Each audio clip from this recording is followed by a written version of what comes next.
estem així, la programació de nostres falles majors. Una pena perquè despedim unes grans falleres majors del 2019, però rebrem a les Corts i a les falleres majors del 2020, Andrea i Eva. Un any que anem a passar inolvidable en totes les activitats, actes que anem a passar junts, junt a l'alcalde, la Junta Local i David Solís, el president de Junta Local.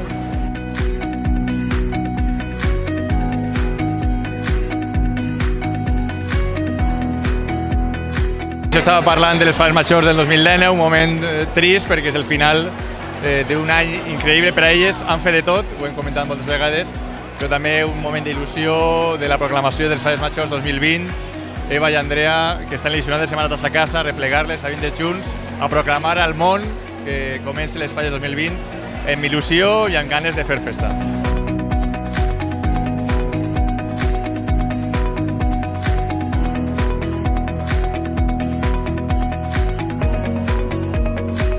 El año ha sido estupendo, ha sido un año, para recordar toda la vida, por arriba de nuestras expectativas, sin ninguna duda, y las sensaciones de ahora son un poco sentimientos encontrados, nervios, es el momento de nuestro acomodamiento y ya está, todo lo que empieza tiene que terminar.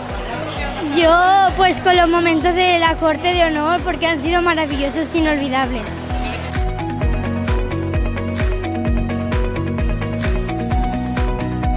Estic molt emocionada i amb moltes ganes de viure aquest any perquè me fa moltíssima il·lusió. Pues que gaudisquen de les falles perquè per a mi és la millor festa del món i a mi m'encanta.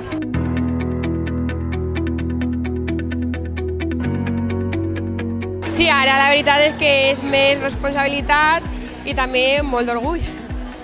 Junt la exaltació és un dels dies més importants per a nosaltres i la veritat és que és molt emocionant. Espero estar a l'altura, espero fer-ho bé i que la gent que estiga contenta i orgullosa del meu pas per les falles d'Aldaya.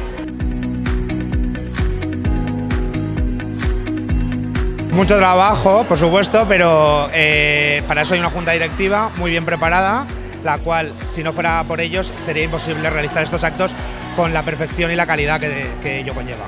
Se ha creado un vínculo muy especial tanto con Marta como con Clara y seguro que la fibra nos la tocarán, seguro. Marta empezó siendo una niña y se ha convertido en una señorita, es genial, o sea, es graciosa, simpática, súper anecdótica. Y Clara es una señora de los pies a la cabeza. Las fallas de Aldaya son especiales porque somos todos uno, trabajamos por el bien de la fiesta y van siempre encaminadas para tener el éxito.